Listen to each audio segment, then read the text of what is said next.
Assalamu alaikum. This is Abdul Ahad Bhatt and you are reading Rahe Mohabbat by Abdul Ahad Bhatt, episode 44, last episode.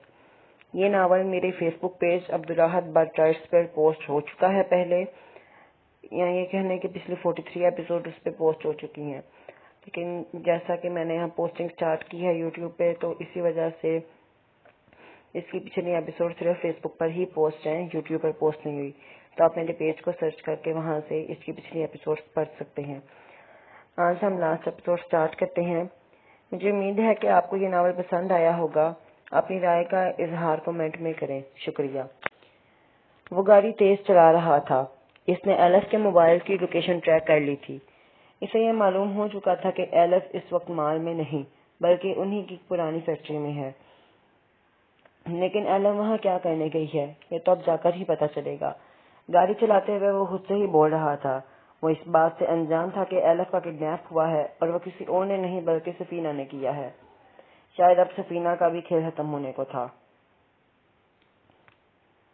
واہ، شاباش، یہ تو تم لوگوں نے کافی اچھا کام کیا۔ میرے لیے اس کے دگنے پیسے دوں گی میں تم لوگوں کو، لیکن فی الحال جاؤ۔ ان آدمیوں کو دروازے کی طرف اشارہ کرتے ہوئے اس نے کہا تھا۔ حکم پاتے ہی وہ لوگ اس کمرے سے نکلے تھے۔ مجھے گھر سے نکالنے کی کوشش کی تھی نا تو نے؟ مجھے میرے ہی گھر میں بدنام کیا تھا نا، مجھے میرے ہی گھر والوں کی نظروں میں گرایا تھا نا تو نے، مجھے واسم کی نظروں میں برا بنا دیا تاکہ وہ مجھ پہ یقین نہ کر سکے، مجھے اپنائے نہ۔ تو یہ بات بھول گئی، میں سفینہ جو تم لوگوں کا ایکسیڈنٹ کروا سکتی ہوں وہ تیرے ساتھ کیا نہیں کر سکتی۔ آج میں تجھے نہیں چھوڑوں گی الف، آج تو میرے ان پاک ہاتھوں سے قتل بھی کروائے گی۔ وہ ابھی اپنا اس نے سامنے بے ہوش رسیوں سے جکڑی ہوئی ایلف کو دیکھتے ہوئے کہا۔ کچھ دیر تک وہ یوں ہی رہی، لیکن پھر ایلف نے ہلکی سی آنکھ کھولی تھی، جسے دیکھ کر وہ شیطانی مسکراہٹ چہرے پر لائی تھی۔ پہلے تو ایلف کو سب کچھ دھندلا سا دکھائی دیا تھا، لیکن پھر اس نے غور سے دیکھا تو سامنے سفینہ کھڑی تھی۔ سفینہ، تم؟ اس نے لڑکھڑاتے ہوئے الفاظ ادا کیے تھے۔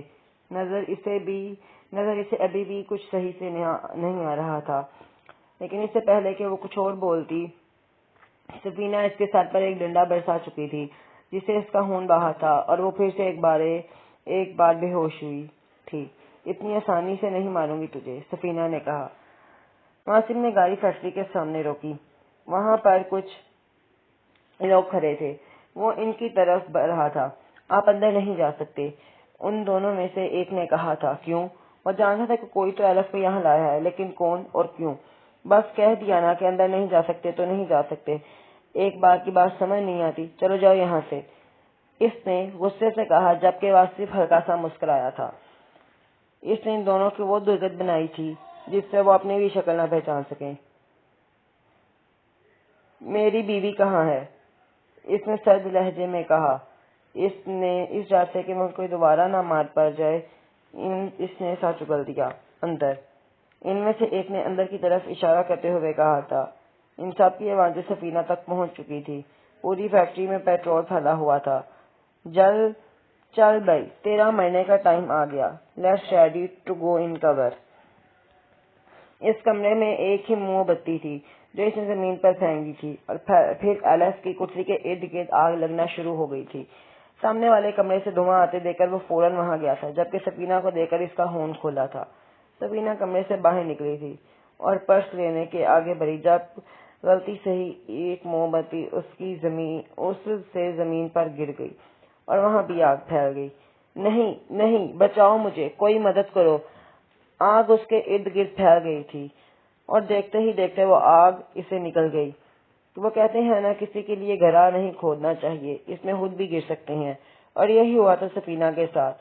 اگر ایلف کو مارنا چاہتی تھی، لیکن خود جل کر مر گئی، اور ایلف اسے واسم نے بچا لیا تھا اور وہ اسے لے کر گاڑی کی طرف بڑھا تھا۔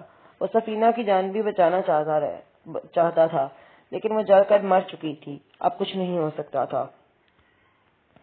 وہ اسے لے کر ہاسپٹل آیا تھا۔ ڈاکٹرز نے اس کا علاج کرنا شروع کر دیا تھا۔ وہ وہیں چکر کاٹ رہا تھا کہ کہیں اسے کچھ ہو نہ جائے۔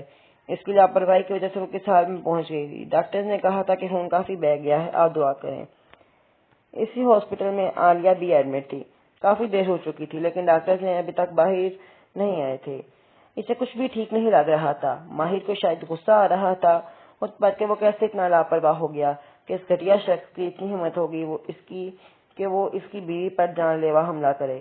یوں ہی کچھ دیر ٹہلتا رہا اور پھر ڈاکٹر باہر آئے۔ "Now she is fine، آپ ان سے مل سکتے ہیں، اور سب سے بڑھ کر یہ ان کی صحت کا کافی خیال رکھنا ہوگا آپ کو۔" یہ سن کر وہ مکمل طور پر ٹھیک ہو چکی ہے۔ اس کے چہرے پر مسکراہٹ چھا گئی لیکن پھر ختم ہو گئی۔ وہ اسے کیسے بتاتا کہ اس کی بہن آگ میں جل کر مر گئی، پر یہ سچائی تو اسے بتانی ہی ہوگی نا اسے۔ ہمت کرتا ہوا وہ آگے بڑھا اور اندر داخل ہوا۔ وہ سامنے بیٹھی ہوئی تھی۔ "ماہر جی۔" وہ تو جیسے اس کی آواز سننے کے لیے ترس گیا تھا۔ اس کی آواز سنتے ہی اس کی طرف بڑھا اور اسے خود میں بھینچ گیا۔ کچھ دیر بات کرنے کے بعد اس نے سوچا کہ اب سکینہ کے بارے میں بتا دے۔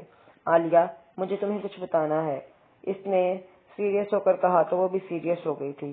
"جی بتائیں نا ماہر جی، کیا بات ہے آپ کو؟" "وہ سکینہ تمہاری بہن اس دنیا میں نہیں رہی۔" یہ سنتے ہی جیسے عالیہ پر قیامت ٹوٹی ہو، وہ بالکل ساکت ہو گئی تھی۔ کیا؟ یہ کیا کہہ رہے ہیں آپ ماہر جی؟ پلیز آپ یہ کہہ دیں کہ یہ مذاق ہے۔ وہ اس بات کو تسلیم نہیں کر پا رہی تھی۔ "یہ سچ ہے عالیہ۔" یہ سنتے ہی عالیہ پھوٹ پھوٹ کر رو گئی۔ سکینہ کی موت کی وجہ سے گھر میں کچھ افسردگی کا ماحول چل رہا تھا۔ عالیہ اور ایلف اب پہلے سے بہتر ہو گئی تھی۔